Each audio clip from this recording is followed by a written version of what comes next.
ఇక ఈ దుర్ఘటనపై రాష్ట్రపతి ద్రౌపది ముర్ము, ప్రధానమంత్రి నరేంద్ర మోదీ తీవ్ర దిగ్భ్రాంతి వ్యక్తం చేశారు.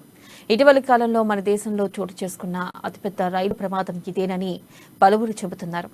ప్రమాదంపై పశ్చిమ బెంగాల్ ముఖ్యమంత్రి మమతా బెనర్జీ దిగ్భ్రాంతి వ్యక్తం చేశారు. బాధితుల్లో బెంగాల్ వాసులే ఎక్కువ మంది ఉన్నట్లు తెలుస్తోంది. ఒడిశా రైలు ప్రమాదంపై విచారం వ్యక్తం చేశారు రాహుల్ గాంధీ. క్షతగాత్రులు త్వరగా కోలుకోవాలని కోరారు. కాంగ్రెస్ నాయకులు, కార్యకర్తలు సహాయక చర్యల్లో పాల్గొనాలని సూచించారు. ఒడిశా రైలు ప్రమాద ఘటనపై తమిళనాడు సీఎం దిగ్భ్రాంతి వ్యక్తం చేశారు. సీఎం స్టాలిన్ ఘటనపై ఒడిశా సీఎంతో మాట్లాడారు. సహాయక చర్యల కోసం తమిళనాడు రవాణా శాఖ మంత్రి ఒడిశాకి వెళ్తున్నారు. రవాణా శాఖ మంత్రితో పాటు ఒడిశాకు 3 ఐఏఎస్ అధికారులు వెళ్తున్నారు. కేంద్రం, ఒడిశా ప్రభుత్వం మృతులకు 10 లక్షల రూపాయల ఎక్స్గ్రేషియా ప్రకటించింది. తీవ్రంగా గాయపడిన వారికి 2 లక్షల రూపాయలు, గాయపడని వారికి 50,000 రూపాయలు ప్రకటించారు. ఇక సహాయక చర్యల కోసం పలు రైల్వే స్టేషన్లో హెల్ప్ లైన్ నెంబర్లు ఏర్పాటు చేశారు.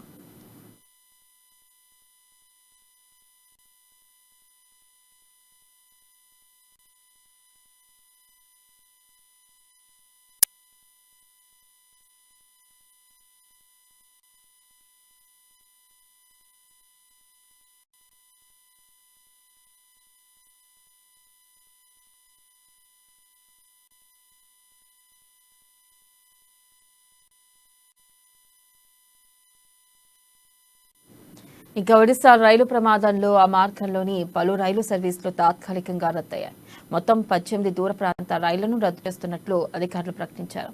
Howrah Puri super fast express, Howrah Bengaluru super fast, Howrah Chennai mail, Howrah Secunderabad, Howrah Hyderabad, Howrah Tirupati, Howrah Sambalpur express, Santragachi Puri express తదితర రైళ్లను రద్దు చేసినట్లు పేర్కొన్నారు.